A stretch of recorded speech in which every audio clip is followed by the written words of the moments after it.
Welcome to episode 1006 of The Sleeper and the Bust.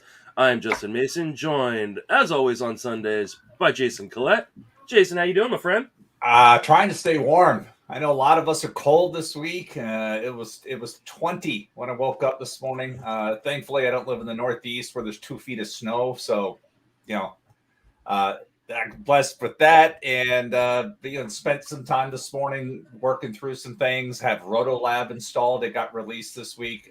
If you're listening to this podcast and you've never heard of Rotolab, fix that problem. It is such an awesome piece of software. And I have used it. I cannot tell you the last year I didn't use it. I'm so addicted to it that I have this old PC laptop sitting over here, and the only thing I run on it is that because I only have it doesn't work on a Chromebook, and the Mac I have is for work, and I don't have admin rights, so I have this old 8-year-old laptop that I use, and the only thing that runs on it is Rotolab. And so I need to either keep it running. I literally spent time yesterday removing every extra piece of software from it so it could just do what I need it to do, and it doesn't start overheating with other crap. So I was uninstalling and tweaking it because it's great. Merv does such a great job with this product, and then you can edit the projections. You can use the HQ projections if you want, but the functionality to me is just so good. As somebody who works with user experience stuff with online software by day, I'm just so impressed with this product that it's such a comfort zone for me. I just honestly cannot do an auction without it because it's part of my routine. I actually have the exact same setup at home where I have a probably 14-year-old laptop that the only thing I use it for is draft software. It's like the only thing it's I mean, other than that, my kid pretends to play on it. My 3-year-old pretends to play on it like during the rest of the year because they're pretending they're working. But other than that, it's just for draft software. It's the only reason I've got it. Joining us today is a special guest. It is twice nominated FSWA Award nominee Carlos Marcano from Pitcher List. Carlos, welcome to the show. Thank you, guys. I'm so happy to be here with you guys because this is one of the the best podcasts that are in around, and everyone loves it. And two, you are like the two persons that are always helping, promoting, and lending your hand for everyone on the industry, and that's something that everyone has to acknowledge. And so I'm very thankful and happy to be with you guys here. Well, it's an absolute pleasure to have you on the show. It was one of the people I had kind of penciled in. I'm like, I'm going to get Carlos on this year. And then the news dropped that you were nominated for not just one, but 2 Fantasy Sports Writers Association awards. And I was like, oh no, I got to do it fast because everybody's going to want Carlos on, considering he's now so well regarded. I already knew how great you were, having had you on Potapalooza. And following you on Twitter. You can follow you can follow him on Twitter at CA Marcano, and you can catch all of his written stuff over on Pitcher List, and I think 6-man rotation too, right? Yeah. So definitely do that. Yeah, it's worked out well for me only because Justin reaches out like a month ago. He's like, all right, hey, give me a list of people you want on there, and it's like so far we're 2 for 2. This is great. Yeah, that's awesome. Yeah, and we've got some other amazing guests coming on. I've got I think every Sunday show booked through the end of February, but this hour is about Carlos, and today we're going to talk about some kind of outfielder would you rathers. We did some pitcher would you rathers last week. I want to focus on some outfielder ones because outfielder, it's a big position, but it drops off pretty quickly, and so you're going to have to make some real tough decisions. Before we're going to do that, I want to kind of talk about a few rumors that have popped up in baseball over the last few days. And one is Kevin Kiermaier. Reportedly, there are multiple teams that contacted the Rays before the shutdown on Kevin Kiermaier. Jason, I'll let you start on this one because he's your boy. That's your team. Is this the time they finally get rid of Kevin Kiermaier's contract and have the ability to play maybe like a Vidal Brujan or Josh Lowe close to full time. All right. So for context, he's my boy. Like Mike Zunino is my boy. Like I really want him off the team.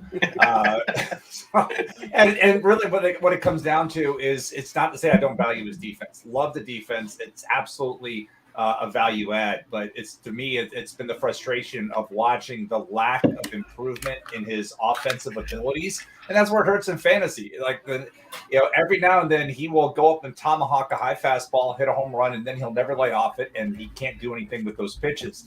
I would like to see him do spray the ball around, slap it, and stop trying to pull everything. Pardon me. So that's where I'd like to see him go. So the reason why we're seeing a lot of these rumors is because the free agent market for center field was extremely top heavy, and then there was a big drop off. And if you were looking to plug a gap, like if you're Philadelphia, because that's one of the teams rumored, their outfield defense has been atrocious, and putting Kiermaier in there fixes a big part of that problem. And so you try to. There are other situations like that where he could be a fit. The problem is the contract. He's making a lot of money to play really good defense. For that perspective. So it really just see how teams want to allocate their finances for that. But if the Rays do end up trading him here once the lockout ends, the immediate beneficiary should be Manuel Margot. But I don't know how long that lasts. I mean, Margot defensively, there's not much of a drop off. They can platoon. They can put Brett Phillips out there, defensively very strong as well. Both of them obviously have their issues. Brett Phillips really struggles to make contact. The athleticism is great, but he's a very, if a pitcher pitches low in the zone, and he's a righty, that's Brett Phillips' sweet spot. If he can elevate stuff, forget it. And then Manuel Margot has had issues with overexposure against righties, but it's not terrible. So the immediate things there. So I see some talk about if they trade Kiermaier, it's going to be for Brujan. It's going to be for Josh Lowe. I think both those guys, I believe both of those guys need more time. Particularly Brujan. If you watched him play last year, he looked really overmatched at the plate because he was too anxious to make things happen. He was swinging at every single pitch. He wasn't out. It didn't look like he had any plan of attack up there. For that. And so I would like to see him get some more time in AAA. You look at the numbers in AAA, you're like, why? Because he was hitting so well down there. But go back and watch his major league at-bats. They were rough. And so would like to see some more time there. So if something happens, I think Margot, at least for the first few months, is the early beneficiary, unless they make some other types of moves. But they got a pretty crowded 40-man roster, and they got to work some stuff out. And it could be, maybe it's Kiermaier and Margot get traded. Maybe it's Kiermaier and Yandy Diaz, which would hurt because I like Yandy Diaz this year. If you look at what he did in the second half and finally started getting some launch to the ball that we've been waiting for. So remains to be seen. I said it yesterday on PitchCon. This could be like NBA free agency once the lockout ends. It could be like signing, trade, and everybody's trying to get something done while they're heading to Arizona or Florida for spring training. So I just want this lockout to end so we can start answering some of these questions. Yeah. And it feels like it may end sooner rather than later. They're starting to make progress. They had a big meeting last week. Carlos, what are your thoughts on Kiermaier potentially leaving Tampa Bay? Who do you like to kind of step up and add some of those plate appearances? I mean, I completely agree. Kiermaier is totally overrated just because of the defense, and you are not going to pay almost $9 million a year just to have the guy. Okay, he's a great defender, but that's it. And he's, when you look at his WAR, it's mostly defense. It's only defense, and he's not providing any extra thing. I like Margot, but maybe if he's out, Jason mentions that he might be out too. But I like Margot because he can add a little bit more. He has speed. He's a guy that can fill in the blanks there. But I think the important part is getting rid of Kiermaier, to be honest. You can figure out who can fill that place later on. In terms of, okay, yes, you need a good defender, but you need someone that can add to that offense, and you're going to need a good offense this year. So I will summarize it on, yes, get him out first, and then you can figure out how to fill in the blanks. And I agree with you guys. So we're just gonna move on to the next topic, talking about like what's gonna be a fast off season once things open back up. I expect one of the first things that's gonna happen is Seiya Suzuki is going to announce the team he's going to be on.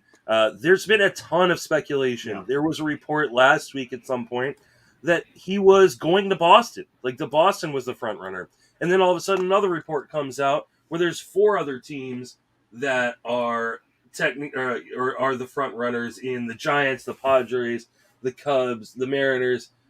You know, I don't necessarily want to get into like a speculation of where we think he'd go because what do we know, right? Yeah. But we do know that once he signs, his ADP is going to kind of skyrocket. So right now he's the 61st outfielder off the board.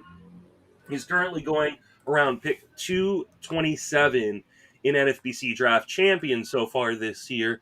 So, Carlos, are you maybe wanting to get into an early draft to try to see if you can get him before that price jumps up towards 150? Or are you kind of waiting and seeing where he lands? What are your thoughts on Seiya Suzuki this year? I think he's a great speculative at this point.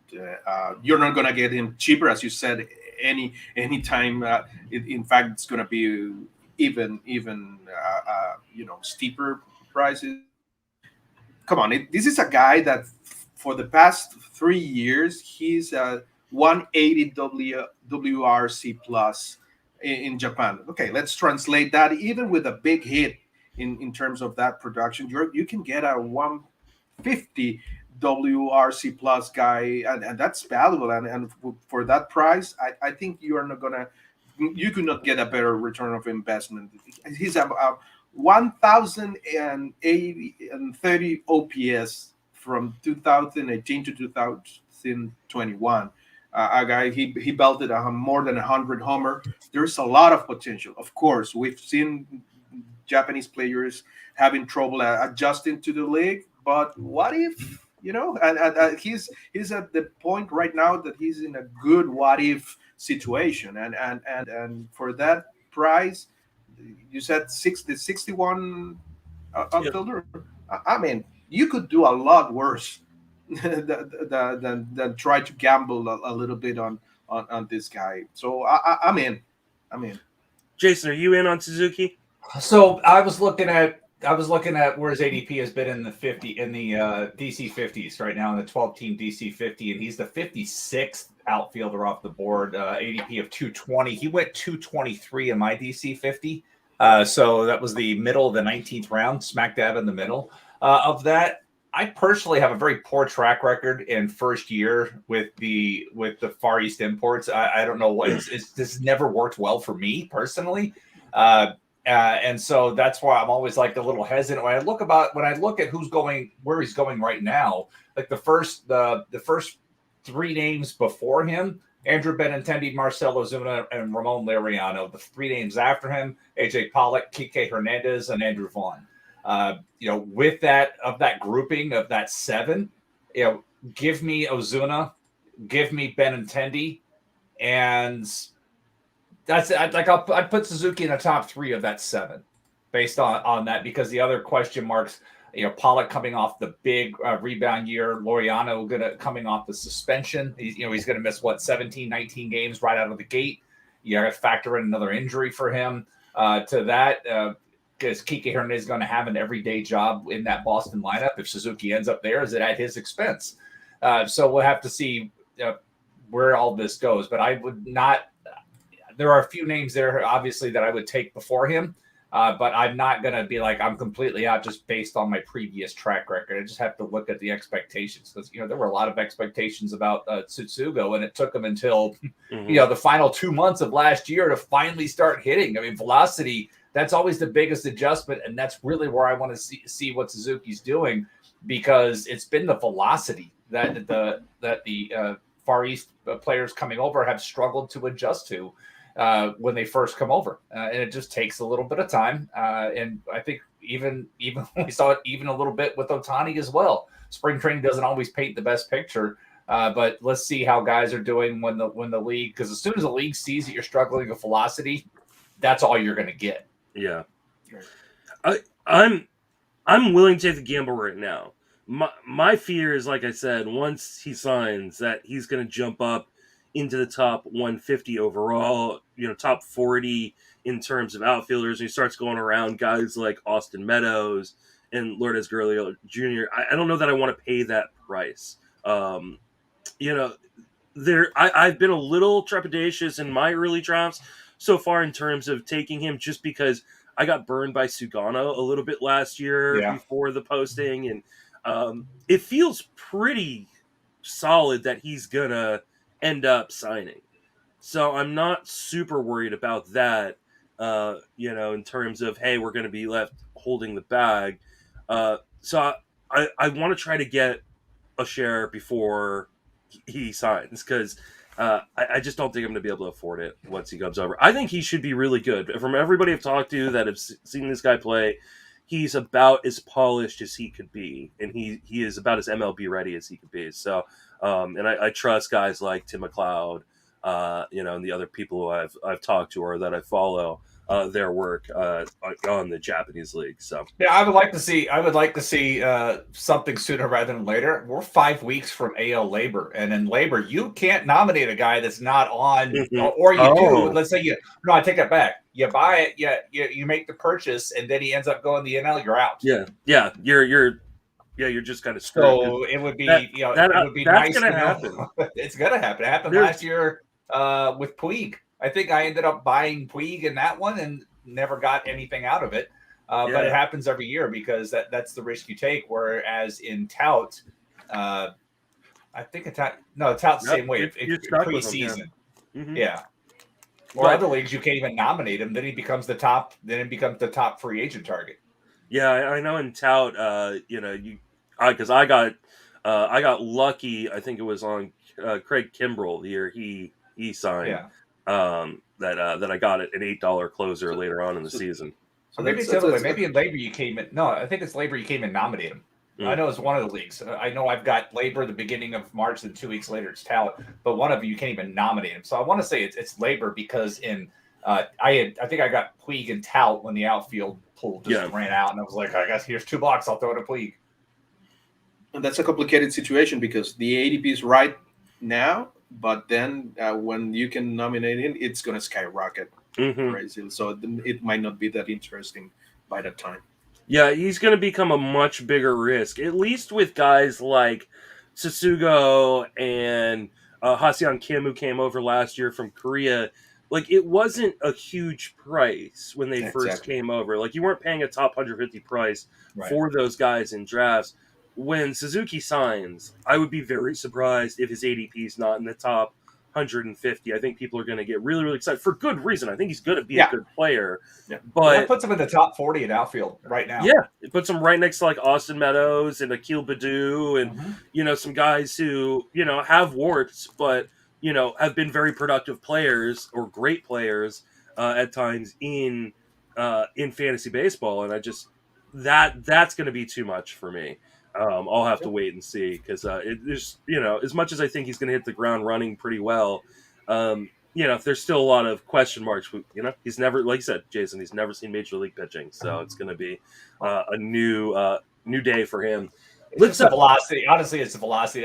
It's no disrespect to the quality of pitching that he's faced, but everybody's throwing 95 plus. Yeah, everybody. And that's really what I want to see the adjustment to. Absolutely. Let's jump into some would you rathers in the outfield position.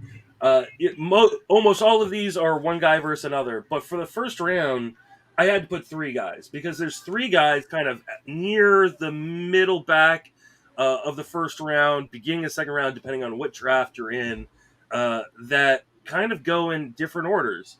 And they're all amazing superstars. I don't usually like to put first rounders in these because, you're still ending up with a good player. All 3 of these guys have some question marks too, right? Though, because they've in the past been close to the beginning of the first round. And I'm talking about Ronald Acuna, who's coming off of a massive injury. We've been seeing some videos recently that are getting people pretty excited. Mookie Betts, who struggled with an injury last year, and Mike Trout, who really struggled with an injury last year. These guys are all former, number 1 overall picks or number 2 overall picks in fantasy. So, Carlos, if you're drafting kind of in that back end of the first round, early second round, and you've got an option between these guys, who you taking? So here's the thing. Last season, I got really burned by that Trout uh, injury, and usually I paired him with Byron Buxton, who I mean, you got to imagine how that went for me last year. So I have that bad thing coming for me from last season. But okay, let's look at it this way. Betts has the lower ceiling, to put it on some way, between Trout and Acuna. Acuna is the flashy guy with the massive stolen base potential too, but this injury, we have to see how is it going to be on the bases now, because we don't know if it's going to take that many risks with that injury running the bases. Still, most projections have been around 20, 25 stolen bases for this season, which is a massive premium, and we know how hard it is to look for stolen bases later on, right? So I would say I would go with Acuna, to be honest, and I think he's the one guy that would not like the season to start early, because the later that it starts, it's going to be better for him, and he will have more time to recover and get onto full potential uh, for the season. But thinking about that stolen bases potential, I would go Acuna, probably Trout second, and Betts third. That would be like my ranking for that. Jason, who are you taking out of this trio? Yeah, when I did my KDS for my first draft, I stayed out. I was front loading it because I didn't want to make this decision. Honestly, it's really tough, because your gut. The Acuna is the one I like the least, but that's just because I'm so risk adverse about assuming these guys are going to pick up where they left off. And it's a leg injury, and I know, the video was cool just to see him hitting, but that's only one part of the job. And even with the universal DH coming, come on, Justin. That coming, that's Marcell Ozuna's job. So Acuna is going to have to play in the field, and that's where I want to see how he's going to run. I want to see how he holds up in the field before I get super. And if I miss out, I miss out. But like in my DC 50, Acuna was the first of these three off the board. He went 8th, and then Trout went 10th, and Betts went 15th.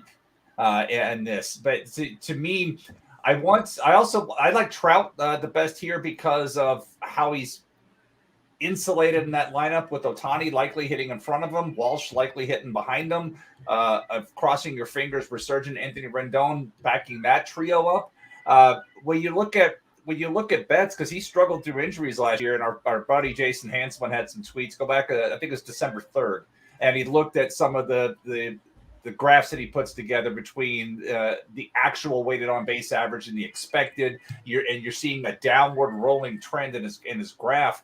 And it looks like he mentioned he probably had a cortisone shot there towards the end. You see a spike a little bit, but the trend's going down, and that's concerning, because he struggled through injuries last year, but it was still trending in a direction where I don't know. And obviously in my league, Betts went 15th, whereas last year he went 4th. He went first in some drafts last year, and now we're talking about him maybe being a first rounder. You have to factor in these types of things with him. So I want Trout, and then the other two, it's honestly a toss up for me. Oh wow! So we're going to be very different. So in my most recent draft, which is a 15-teamer, Acuna went 9th, Betts went 23rd, and Mike Trout went 24th. Wow, that's a Trout 24th. That's a gift. Yeah, it's an absolute gift. I think both the Betts and the Trout one are absolute gift. My answer really depends on what size league you're playing in, right? Yeah. The deeper the league, the most injury averse I want to be, right? Because there's just less on the waiver wire or less in your roster to replace. And so, as much as I love Acuna, and in a 10-team league and probably some 12-team leagues, he'd be at the top of my list just on pure upside alone. we don't know when he's going to be ready. I know we're seeing him hit off a tee, and I think we've even seen him hit, in one video hits a little bit of live pitching. But like Jason mentioned, like he's going to be playing in the National League where they've already got Ozuna is probably going to be the DH. And while I'm a little worried about him playing the outfield, I'm really worried about him, cutting on the base paths. What happens when he has to, leg out a double? Like, is he going to be able to cut? Because that's what those injuries really, really, where it can really, really hurt. And I don't know if he's going to be ready for the first month of the season. So if you're drafting right now for a draft and hold, I'm probably staying away from him unless he falls like deep into the second round. For me, it's Betts, then Trout, then Acuna. I know Betts dealt with injury last year, but all the reports are really good right now on him feeling good. He doesn't need surgery. It doesn't mean he's not going to miss time. And as much as I love Trout, and I think if we could take away injuries, I might even put Trout first, in spite of the lack of stolen bases, just because he's such an amazing hitter. He's just been hurt too much over the last 2 years for me to put him above the other two. So, now, I would say this: I was stunned when he went 8th overall in mine. Overall, he went 8th. Acuna went 8th overall. I was rather stunned. Well, you said he went. I'm honestly surprised that he is just in a first rounder in a 12 team. And, again, maybe I would love to be wrong. Please, donors, I don't have anything against these folks personally. No. It's just like I would love to be wrong. I want the healthy. I would love to be able to turn the injury setting off for every player in baseball so we can have our best players on the field all the time. But reality is that's not there. If it was up to me, I'd want Mookie Betts to be the worst as a Giants fan. I'm thinking he's the one I'm going to be taking most often out of this trio. So, you're going to have a Cy Young candidate with Alex Wood this year. Thank you. I'm all over Alex Wood this year. I love that. That's an awesome call right there. Went to high school about 5 miles down the road from me. Mm-hmm. I do want to say, though, if I'm in the back end of that first round, especially in a 15-teamer, I may avoid all three of these guys, and that's a time where I'd really think about like pocket aces or just a different player altogether, maybe addressing a different position that's, maybe like third base or something. I'm probably going to avoid these guys at most costs unless one of them falls to me. Like, had I been in the middle of that 15-teamer in the second round, I would have snagged either Trout or Betts up when they fell. Sure. But I think more often than not, I think the place you're going to have to pull the trigger on is around 12, 11, 13. It's a really tough decision. We picked a different one, each of us. So you can start looking at that. It's really tough. Hey, unrelated, I don't know if you guys saw Greg Ambrosius tweeted out this morning that in the latest online championship, Jose Ramirez went 1-1. I'm not surprised by that. I have him as my second guy off the board this year. And with some reports that Cleveland could trade Jose Ramirez once things open back up, if he were to end up on a team, like Toronto, who could use a third baseman, that would be insanity. Absolute insanity. A team with a better lineup context around him. I think and with the depth at third base, we keep hearing it, right? It's one of the most oversaid things this offseason is that third base is a position that really drops off.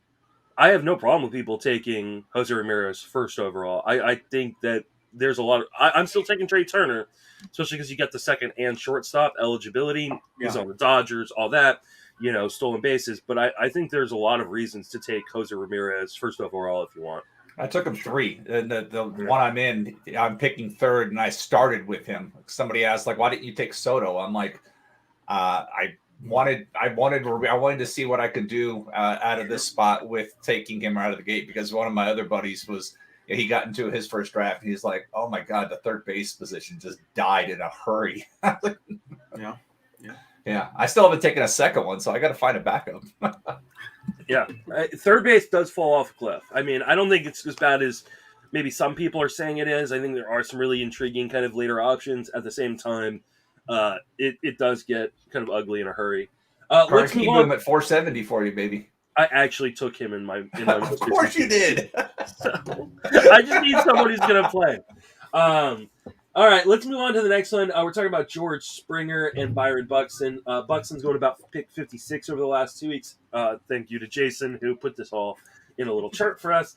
George Springer going about pick 72. Carlos, who you got between these guys?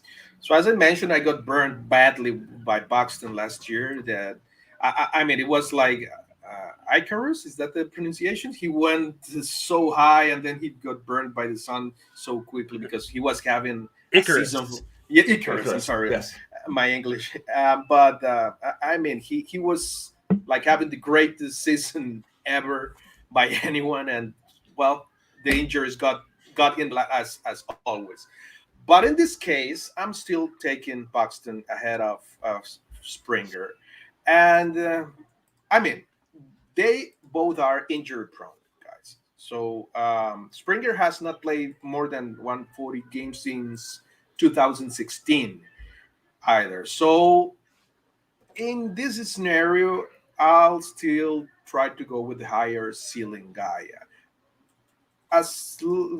Can we get 100 games out of Buxton? I think he could he would surpass the 130 games production from Springer. So that's the way I'm looking at it. I mean, Buxton can do it all. He can run. He has tremendous power that we got caught us a little bit by surprise. Not as much, but his power was higher than most people thought he could. He just blasted homers left and right whenever he was on the field. He can get on base a lot. Of course, he's playing in let's say, I don't want to say it too harshly, but not ideal lineup over there. So that could hurt a little bit his probabilities of getting runs and things like and RBIs. But he's still, I think he's the better player. And I'm not saying Springer is bad at all. For sure, he's a great, amazing athlete and player. But I would shoot for the higher ceiling guy. Per game, his production cannot be compared. I think so. All right, Jason, who you got on this this duo? I want Buxton pretty much every time. He's 5 years younger, as Carlos said, higher ceiling. He has the possibility of contributing in all 5 categories. The downside to having Springer, 32. They're asking him to play center field on turf, so that's 81 games a year if he plays every day at home on turf. Plus the games on the road in Tropicana. There's some more turf. He's got the potential to play on the fake stuff at least 90 games, bare minimum for that. And so that's where not even factoring in any of the other, but so that's part of the issue that I'm concerned about. And unless they try to do a rotational thing where they give Teoscar Hernandez outfield time, don't do that. He's a great hitter. Let's leave it at that. So that's where I get concerned. As Carlos said, we're talking about, 2 guys that have not been able to put up a full season. Springer for the last 3, Buxton for even longer than that. But Buxton is still young. And if I'm going to get burned by a guy, let me get burned by the guy with the higher ceiling. I'm willing to give him another chance on this, but I've never had Byron Buxton on one of my rosters because somebody has always been more aggressive. In AL Tout, that's typically Chris Liss. And labor, it's been somebody else, but Buxton's never been somebody that I've had out there because every year there's somebody that's more forgiving and is paying full freight, even though nothing. And then you look at last year's ADP, and this is the thing, last year Springer was 51. This year, over the last 2 weeks, he's 72. So there's been a bit of a baked in discount, whereas Byron Buxton was going 116 last year, and he's 56 right now. And that speaks to what he was doing, and that before he got hurt, he was having an MVP caliber type season, and then done. And that's where it really hurt. Yeah, I kind of go back and forth on these guys in my ranks. I currently have Buxton at 20 and Springer at 21 in my outfield ranks, which is considerably kind of lower than I think what the market is, especially on Buxton.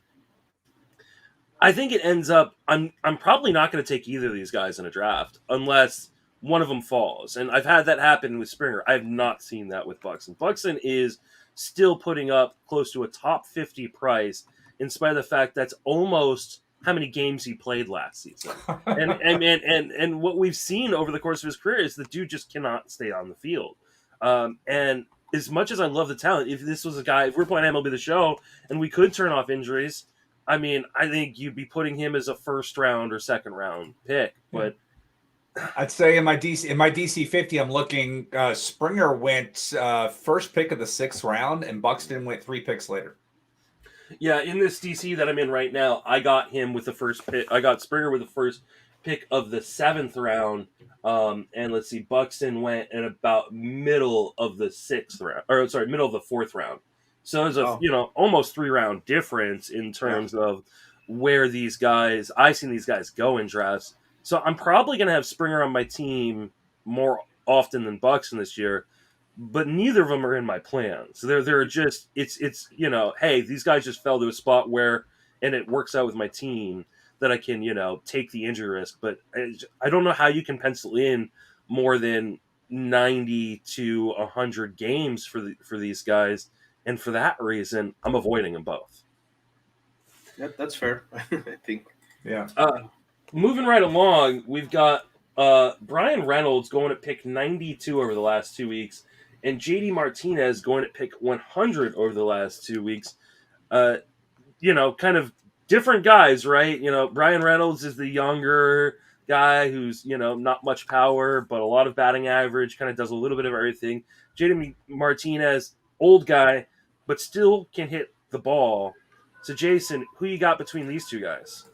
By the time these guys are going, for me, it gets to how your roster's coming together, and I'll use myself as an example of this because I have Brian Reynolds in the aforementioned DC 50. So I started off with Ramirez, went Brandon Woodruff, Yordan Alvarez, Francisco Lindor, and then went Clase and Cease and Jazz Chisholm as my first 7 picks. So I'm looking at that. I was like, okay, I want somebody that gives me a little bit of everything across the board. I want somebody who runs. I want somebody who hits especially for average at that point. And Brian Reynolds was the ideal target for me there. I believe that Martinez had gone slightly. I forgot exactly where he went, but for Reynolds, for me, it's the ideal target. The lineup's bad. I mean, I get that. So Martinez ended up. Martinez had already gone. He was off the table. He went first pick that round, so I took Reynolds later. But I know the lineup's bad in Pittsburgh, and he's going to play every day, and that's where it's going to hurt RBI production. I don't know who he's going to drive in the bottom of the lineup, but because he's out there and playing as much, and he has the potential for a 700 plus plate appearance season. In that regard, he's still going to have some level of RBI production, but he is going to score runs. He will steal bases. He will hit for a high average. He was this time last year. He was 291 because he was coming off that abysmal 2020 after the great freshman year, had the sophomore slump, and everybody's like, forget it. I love targeting him in a bunch of places last year, but there clearly is no discount this year. But on a team where it's a lot of question marks, like who's going to do what, he's a set it and forget it guy. And if I can get that type of volume here to round out the top 100, he was for me the perfect candidate. Like I passed on Giancarlo Stanton, who went 3 picks later. Bobby Witt went 5 picks later in that regard. So that was some of the talent going around. And Jonathan India went just before, like 3 picks before I took Reynolds there. So that's really where, you look at some of the question marks around Stanton and his playing time, what Witt can do as a rookie, what India can do as a follow-up to what he did last year. Reynolds has some security to offer there. Carlos, where are you at on Reynolds versus JD Martinez? Yeah, I agree. I would go with Reynolds too. I was wrong with Martinez last year. I thought he was going to have a worse year than he had. His max exit velocity was trending down since a couple of years ago. He just proved me wrong, and he did pretty well last year, and he regained some of this max exit velocity. By the way, we have to be very careful with that because we know that these velocities are boosted because of the ball and around a couple of miles per hour. So we have to be careful with looking into that. But I mean, is he another Nelson Cruz that keeps getting younger every year?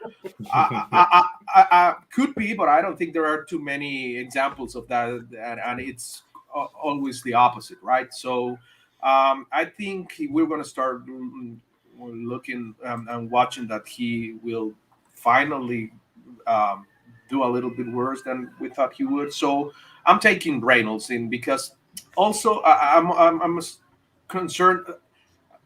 I mean, the Pirates should be better than they were, so we could see a better contribution in terms of the rest of the guys there. So there are a lot of things that make Reynolds more palatable than Martinez at this moment, especially if unless we know exactly how Boston is gonna have his roster constructed by finally, right?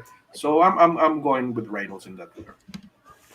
Well, I guess I'm going to disagree with you guys a little bit. I'm going JD Martinez here. I mean, like you said, he is the next version of Nelson Cruz, where I think people are going to start picking him. Like, this is the year he falls off, and he just, like a fine wine, just gets better and better with age. You know, I don't know how much they're going to play him in the outfield. I know they played him in the outfield quite a bit last year, which was nice to give him that outfield eligibility, but hopefully they can protect him on his health a little bit more at the DH.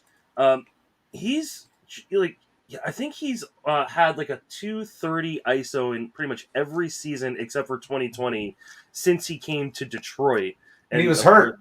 Yeah, exactly. I mean, he's just been an amazing player. I don't see any reason for that to fall off at this point. That Boston lineup isn't as good as it used to be, but it's not as bad as Pittsburgh. So I think Pittsburgh's lineup is going to get better and better too. I see big things for guys like O'Neal Cruz, and I think somebody mentioned there's a chance that Reynolds could get traded. He's been kind of one of the guys that. Oh, that'll go over well with the fan base. What's left of it? What do they care about the fan base? They don't care about the fan base. Clearly, not much. Hey, Justin, I'll give you something to get you excited. Remember the hitting coach that JD Martinez worked to rework his swing? You know who he's working with this winter? I don't. Paul DeYoung. Oh, you're right. I saw this article. It was you. You shared the article. Yes, I did. in our little group chat. I'm ready to be hurt again. I'm absolutely ready to be hurt again with DeYoung. I don't know that I've drafted him anywhere. Honestly, I can't remember off the top of my head. But for everybody else, this guy is the same guy that worked with Willie Adames 2 years ago. He worked with Willie Adames because Mookie Betts was like, "Hey, Willie, you should work with this guy. He helped me." So that's some of his clientele. Go look up G Swing.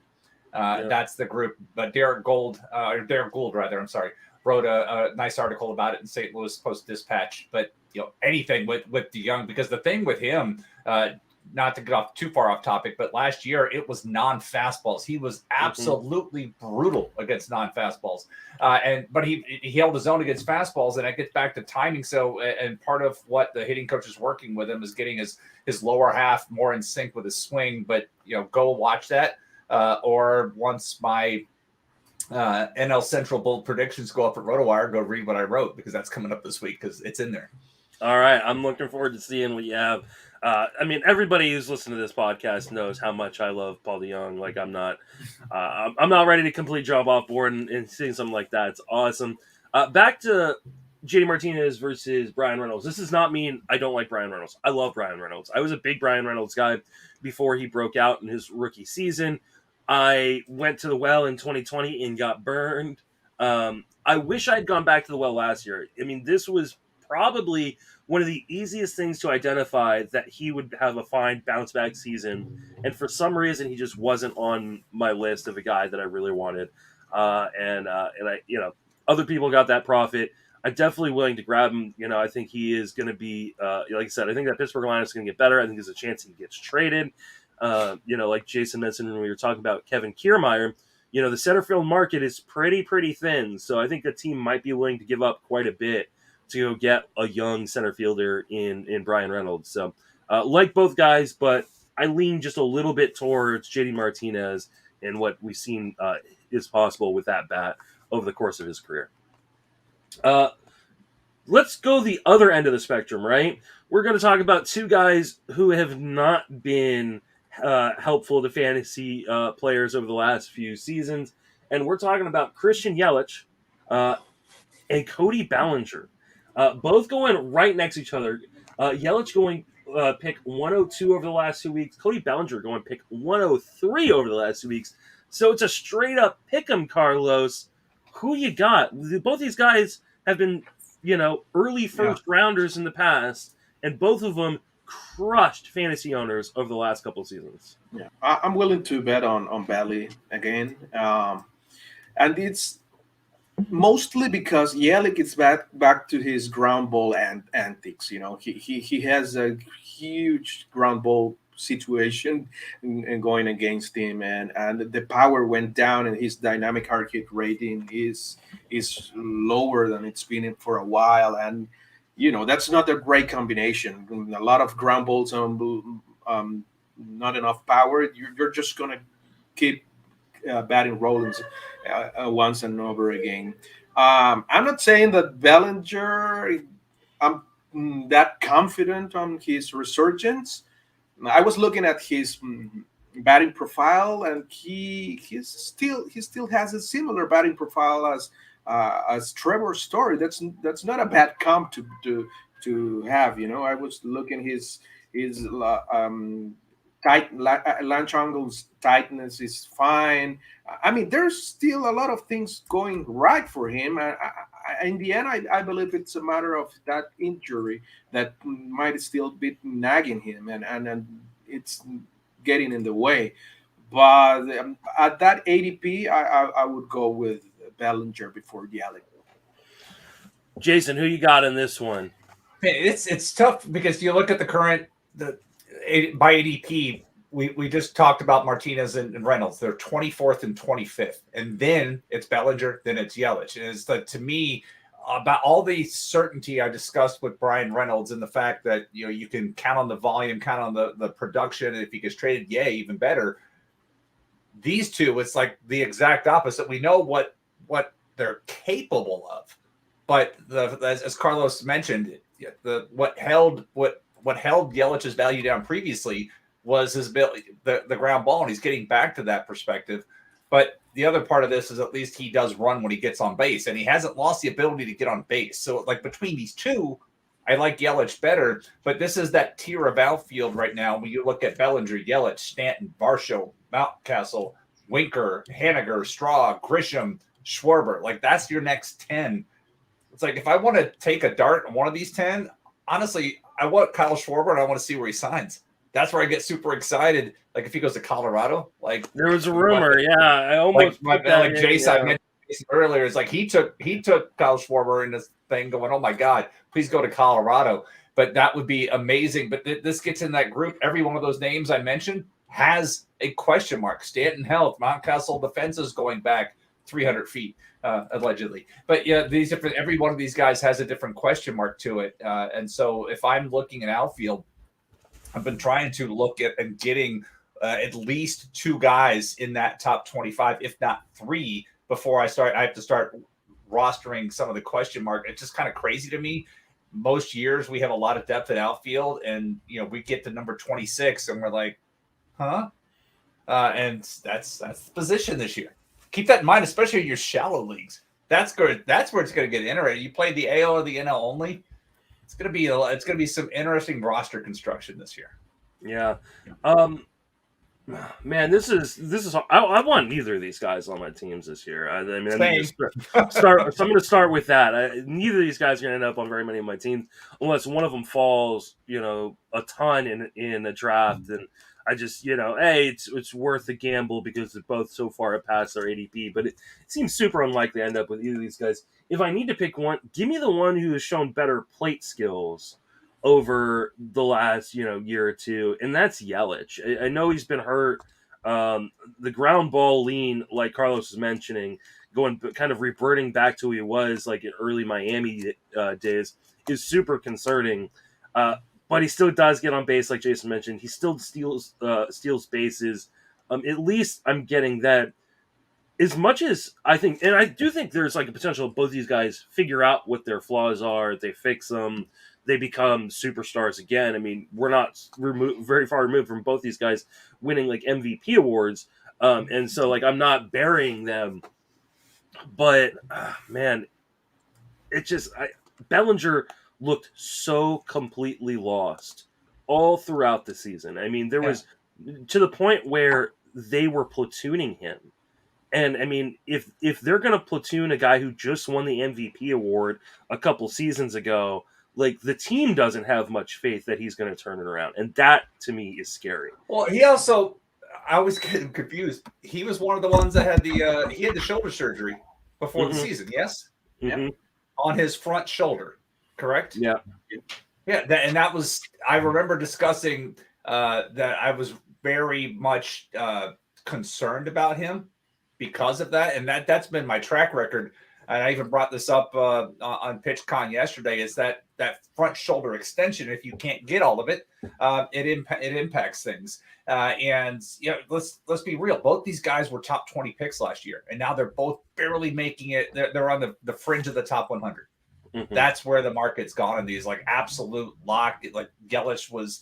I remember. I think I want to say in TGFBI, I was planning on building my team around Yelich, and he went the pick before me. I think I had the 11th pick, and he went 10th overall. It's like, you know, in hindsight, whoo.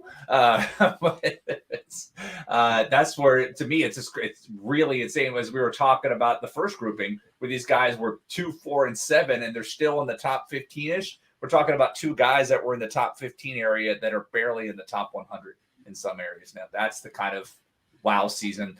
But in that context, I still want Yelich, but I just remembered about the whole shoulder surgery thing, and you have to give Bellinger some kind of mulligan on that, because that first season after shoulder surgery is rough. As somebody who's had two of them. I think he's having the same situation as Eugenio Suarez. The problem with the shoulder are keeping them. Well, Suarez's shoulder is the other one, not the front one. But they cannot get back to their potential because they might be still hurting. So he's got another. Didn't he have another injury too? Because I saw somebody. I wish I could give credit on Twitter who was talking about this, but they said a combination of his injuries has adjusted. It looks like Suarez has got a different swing plane now because of compensating for the injury, and he can't do what he was doing to the baseball because his body is not allowing him to do that. He started to make some changes with that swing path in September, and if you look kind of his statistical his record, things changed a lot once he was able to go back to it. So I don't know if it was a matter of he was starting to get back healthy and his shoulder was starting to feel better in September, or if it's just an aberration. I mean, we're talking about a really small sample, but it looked like he started becoming the guy he had previously been in the last month of the season. So I don't know if that's just noise or if it's my heart hoping that Eugenio Suarez is going to be back, because I drafted him both my main event teams last year. I was a big fan of where he was going at the ADP, and I hurt because by the time he was getting cooking in September, he was long gone off my teams and helping somebody else. So, but as far as Bellinger goes, I just, I want to see him good because he is good. But let's not forget too, like he reworked his swing after winning the MVP just because. Like that's someone who doesn't necessarily make great decisions either. So I'm out on Bellinger for sure, and I'm probably out on Yelich. Let's move on and talk about our next pairing, and that's Trent Grisham, who's going pick 130 versus Mitch Haniger going pick 115.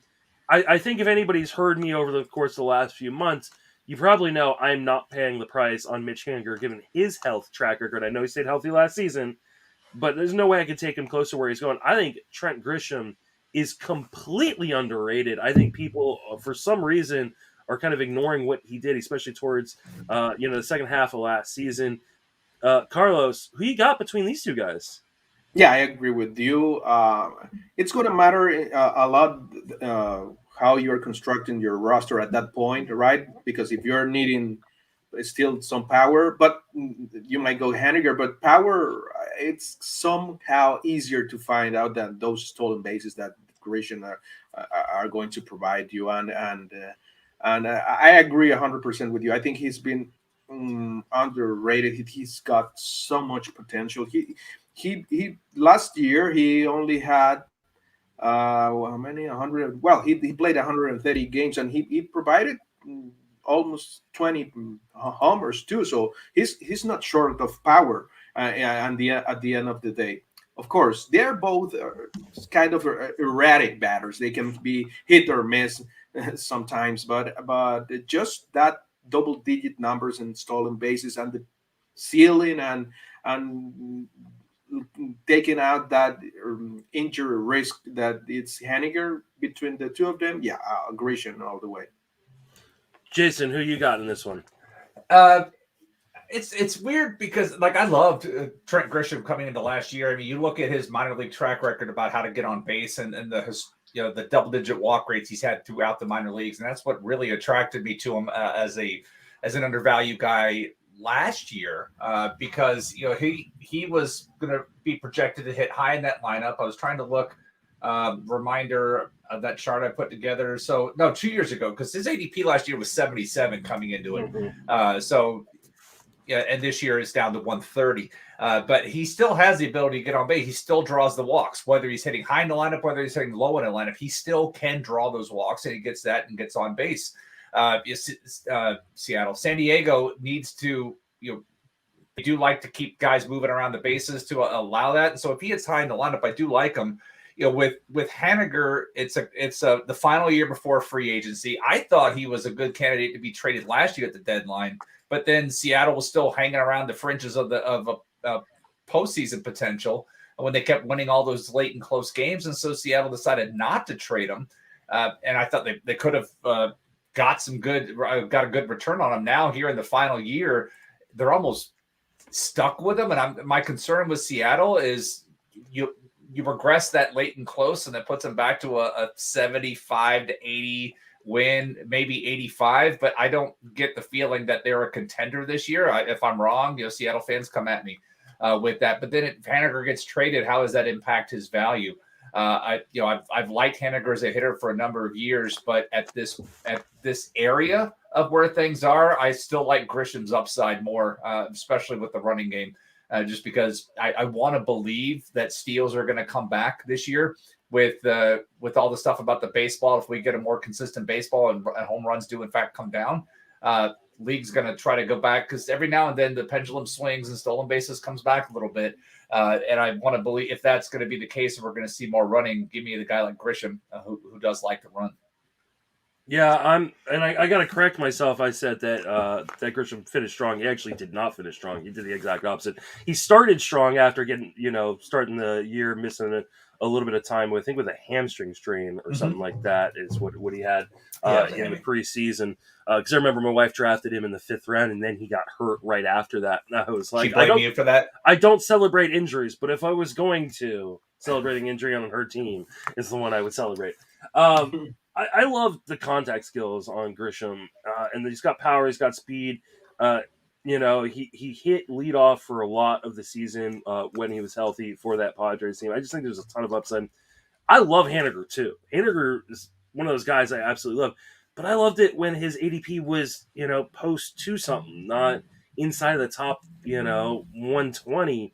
I just worry that one of those injuries. He's a guy who's been injured often in his career, especially in the minor leagues. If people remember, one of the reasons his prospect pedigree was kind of derailed was because of the amount of injuries, and why he was traded from Arizona to Seattle was he couldn't stay healthy.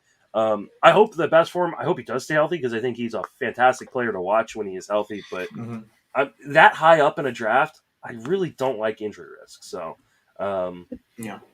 So let's we'll move it right along and head over to Akil Baddoo, who is at pick 145 over the last 2 weeks. And then Austin Meadows, another guy who was like a super early pick off and on throughout his young career, kind of dropping a little bit. Jason, you're a Tampa Bay guy, so I'll let you go first here. Are you making the homer pick with Meadows, or are you going after the crazy upside of Akil Baddoo?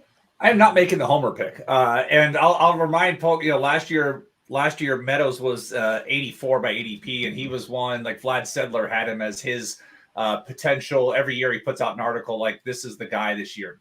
Austin Meadows was his guy last year. Rob Silver took him, I think, in the 4th round of the main event. And really playing his flag. Love Rob. He's right more often than wrong, but I think that one hurt.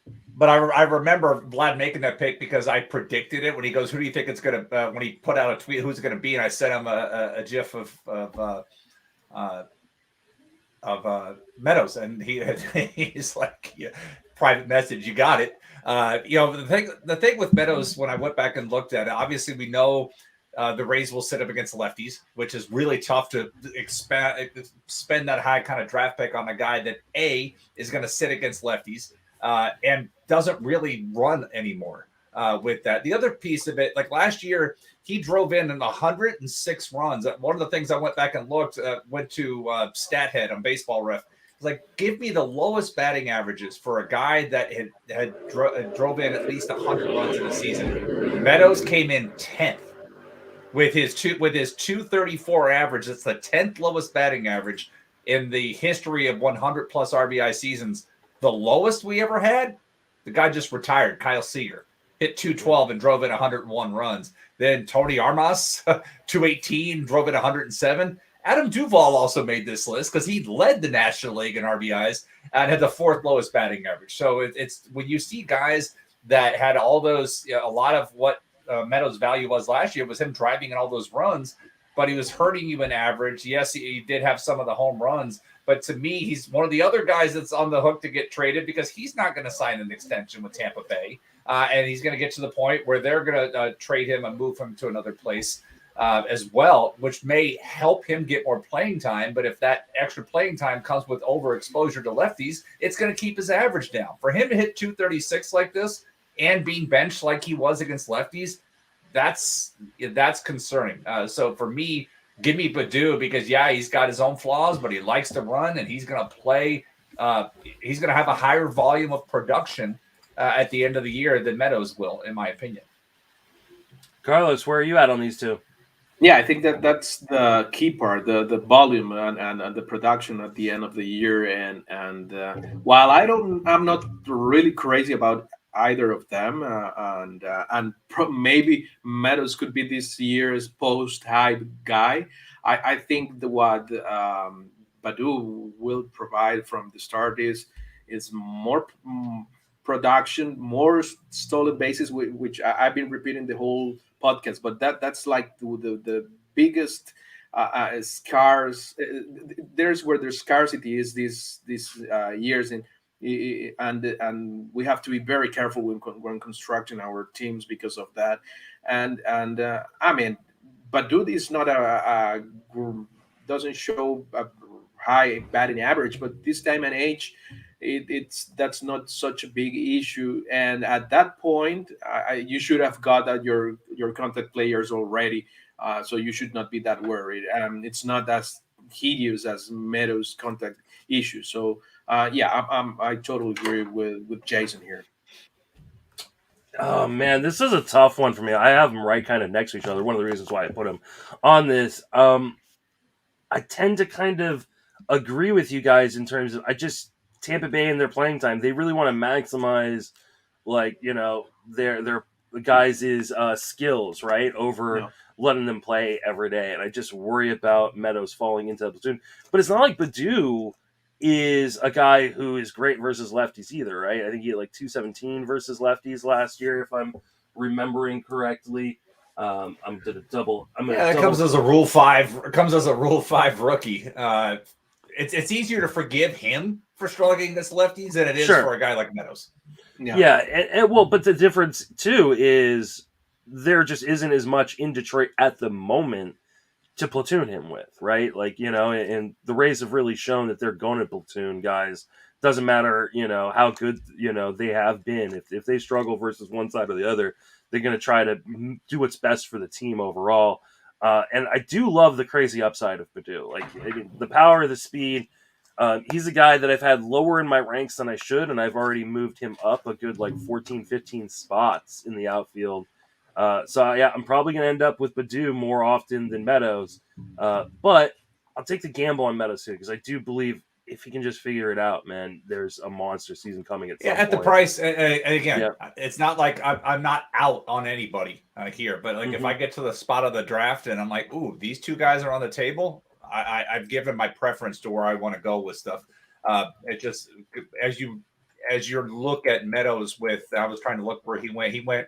In fact, he went the pick after me in the 11th round. I just looked when I looked to see where he went. So he went 11-4. I took Adamas at 11-3, who I like quite a bit this year.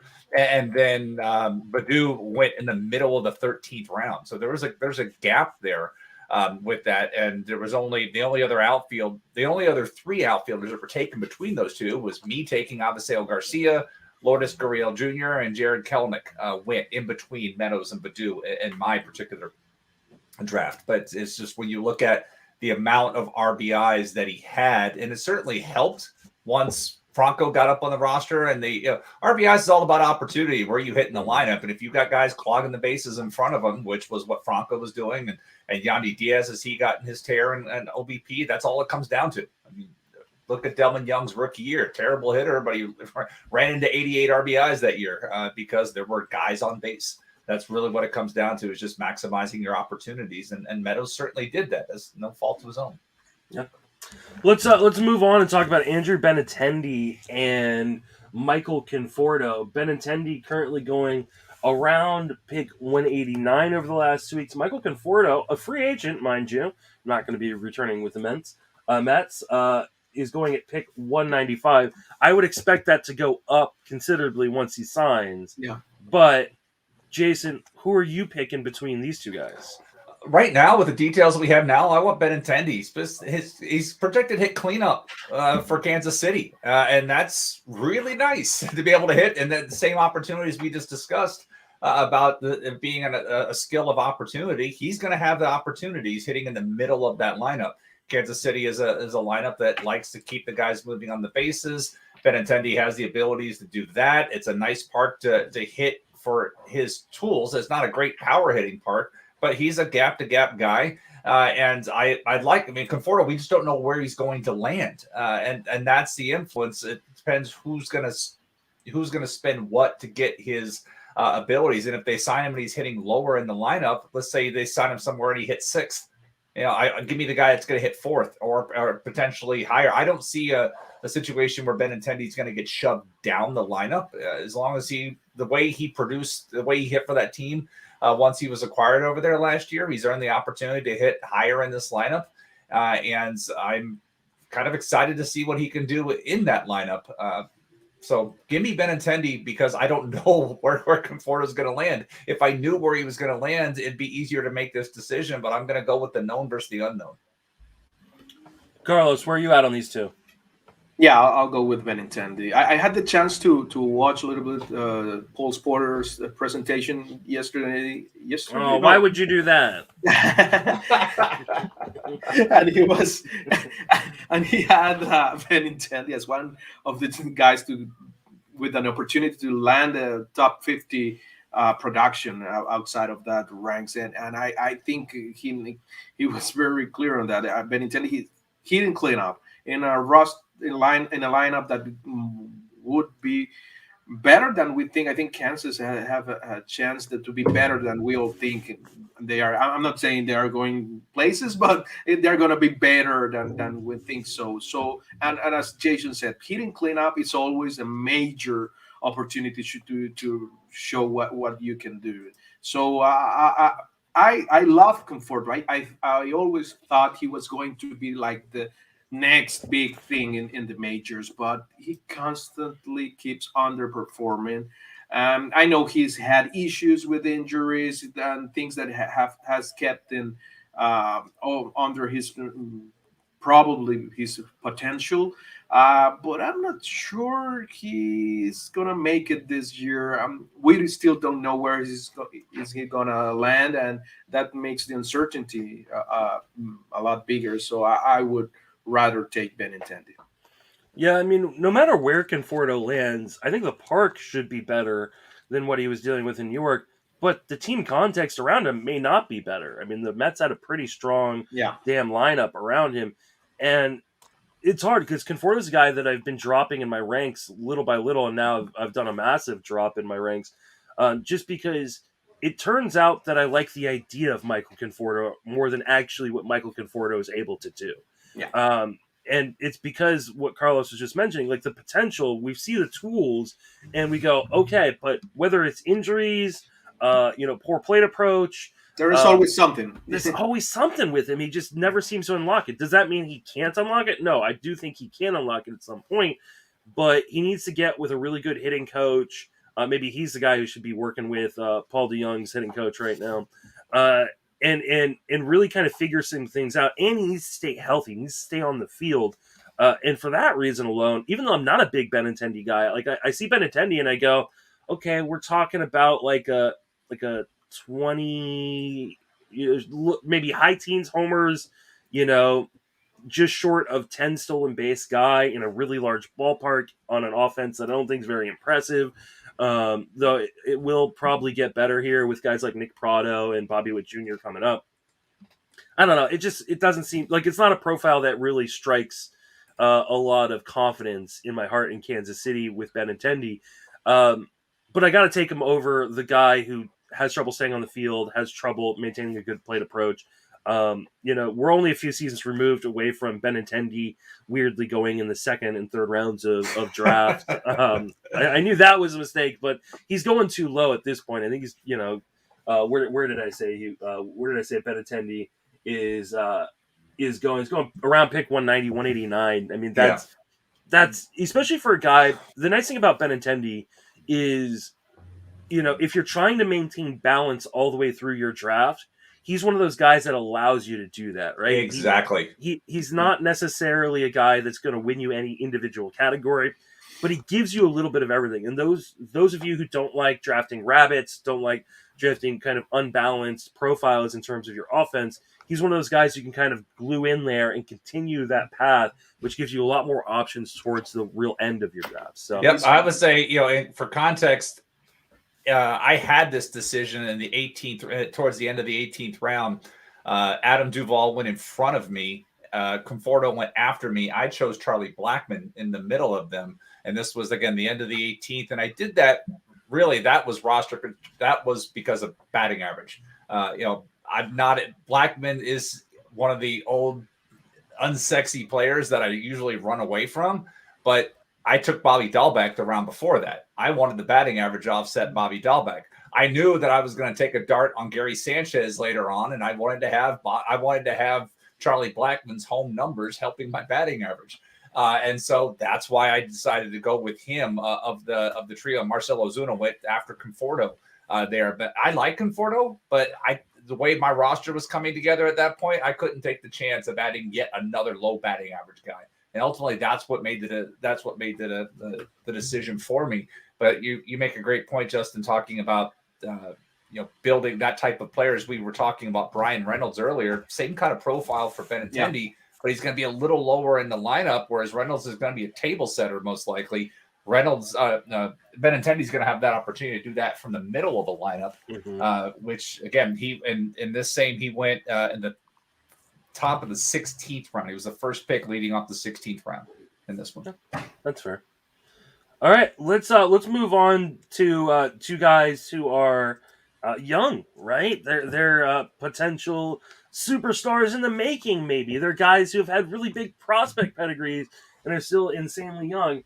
And I'm talking about Jesus Sanchez going to pick 229 over the last 2 weeks, and Joe Adell, who is getting a lot of helium right now, a lot of heat in the fantasy industry, going pick 239. I don't think he's going to stay there very long. I don't think maybe Jesus Sanchez is going to stay at that ADP very long. So, Carlos, who you got between these two young guys? I'm going to be the contrarian here, man. I'm taking Jesus Sanchez all the way. I mean, they are pretty similar in a bunch of aspects. They don't run that often.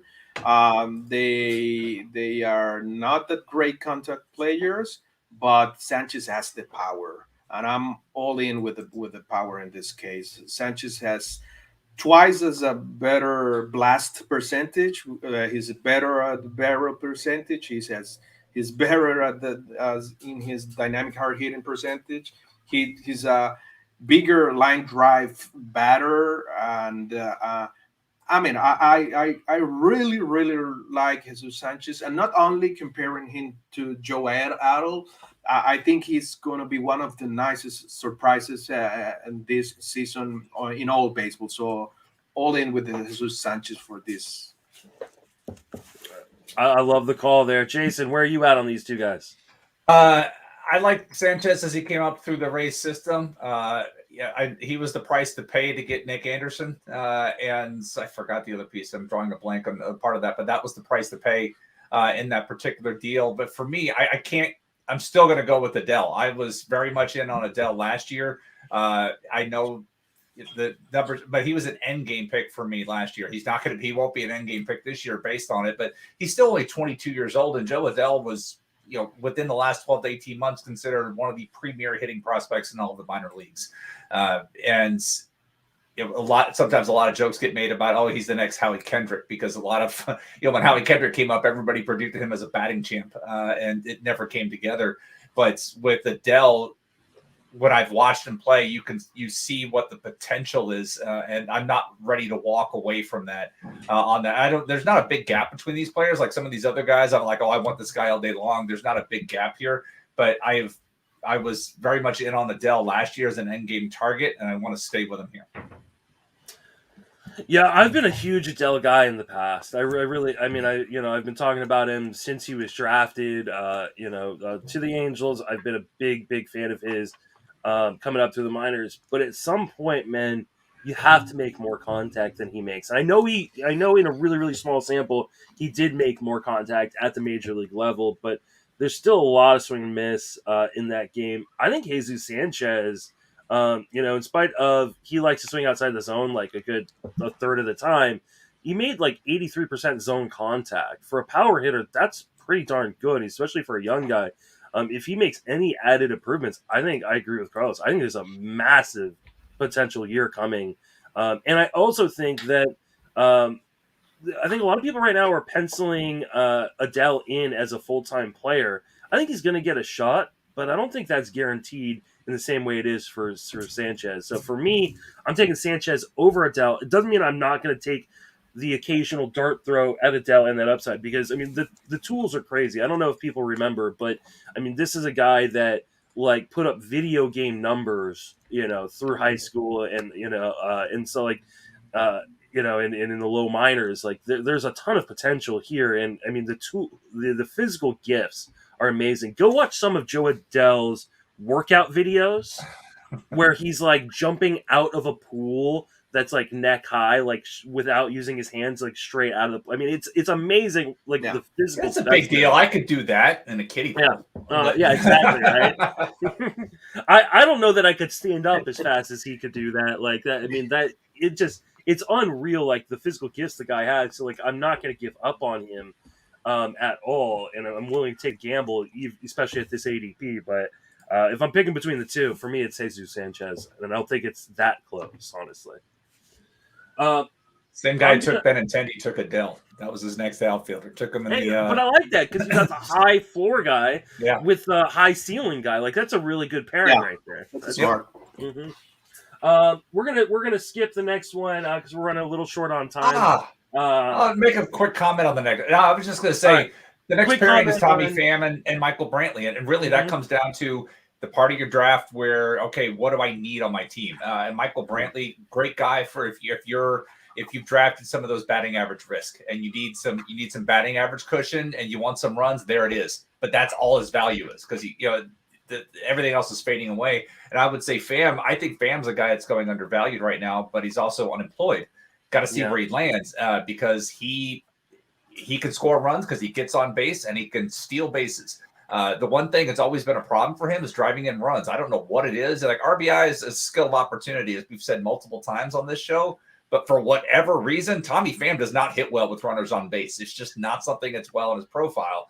But go look at the numbers. It's kind of crazy. But he does know how to get on base. He does still make really good contact, and he likes to run when he's on base. I took Pham and towards the end of the 20th round as looking for my fifth outfielder spot, because I liked the value of what I needed, as particularly the stolen bases at that particular phase of the draft. Carlos, do you want to quickly chime in on this one before we move on to the No, last one? I just like Tommy Pan too, as long as he stays away of getting stabbed and things like that. He's the guy between these two. I'm gonna go the other way. I'm gonna take Michael Brantley, and it's just because right now Brantley has a full-time job, and I wonder where Fan getting a little bit older, he's not necessarily the organizational guy that people or that organizations really like. I think his teammates like him, but the organization, he sees butted heads a few times. He's outspoken. He wants to get paid. He wants to get paid what he's worth. Simple as that.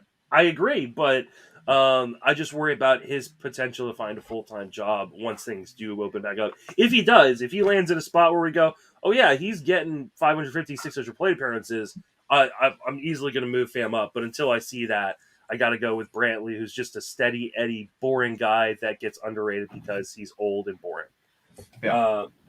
All right, let's finish out with Kyle Lewis and Yoshi Tsugo. Kyle Lewis going pick 304. Yoshi Tsugo going pick 311. Carlos, who you got? This is barely a coin flip for me, to be honest, but I'm going with Tsugo because of the way he finished last year, mostly because of that and, all the hype and around him previously. So if you really need to draft one of them, I would go Tsugo. Jason, do you have a preference? The weird thing about Tsugo is how awful he looked at the beginning of the season, and then how well he looked at the end of the season. I mean, he couldn't hit anything. Basically, the only thing he could hit when he started the season was sinker ball pitchers, right-handed sinker ballers. That's what he could hit. But anything with velocity, forget it. Couldn't hit it.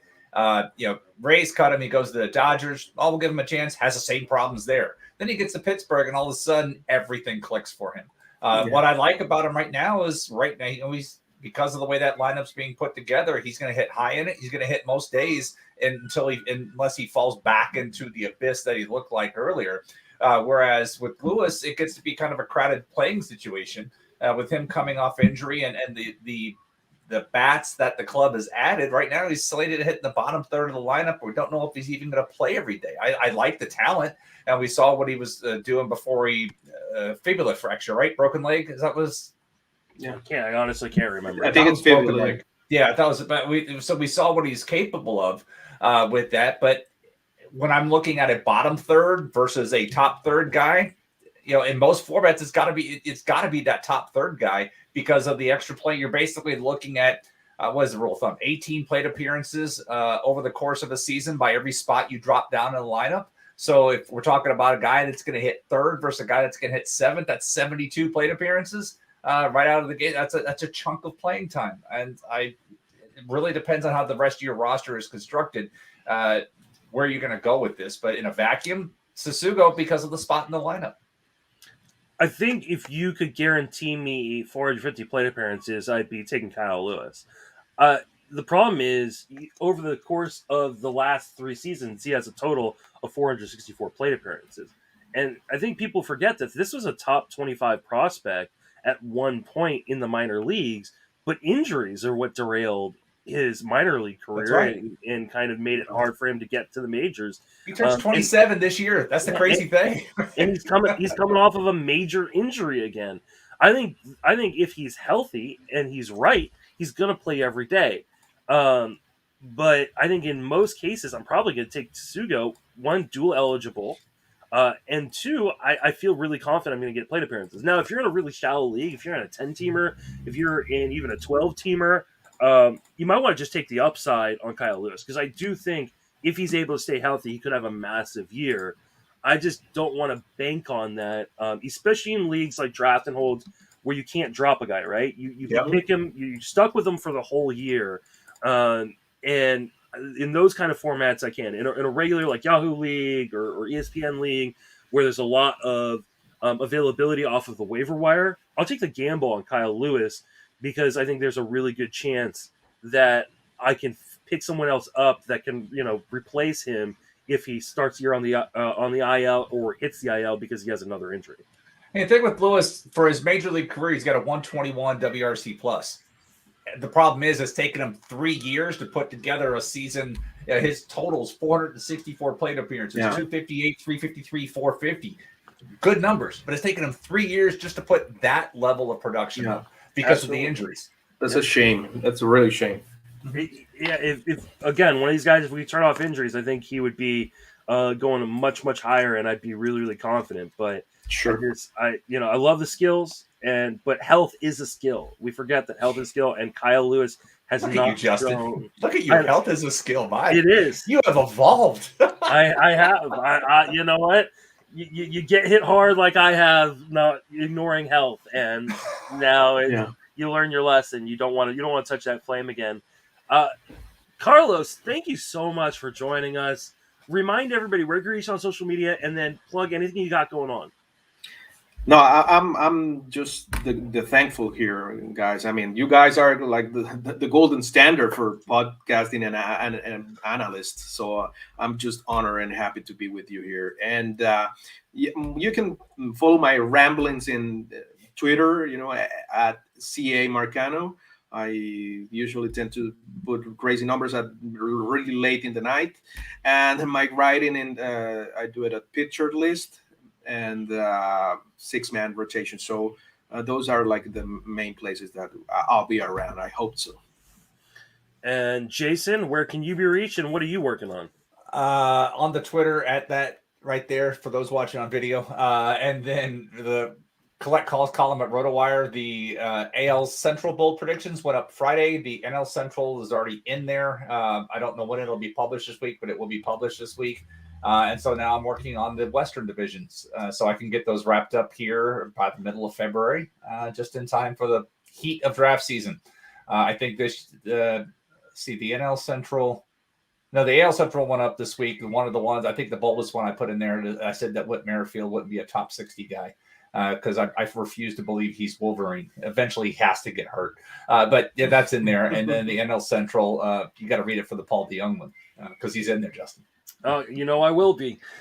You can reach me on Twitter at Justin Mason FWFB. You can hear me on this podcast, the Friends of Fantasy Benefits podcast, and the TGFBI podcast, which should be starting up pretty quickly here. FWFB has been going for a little while.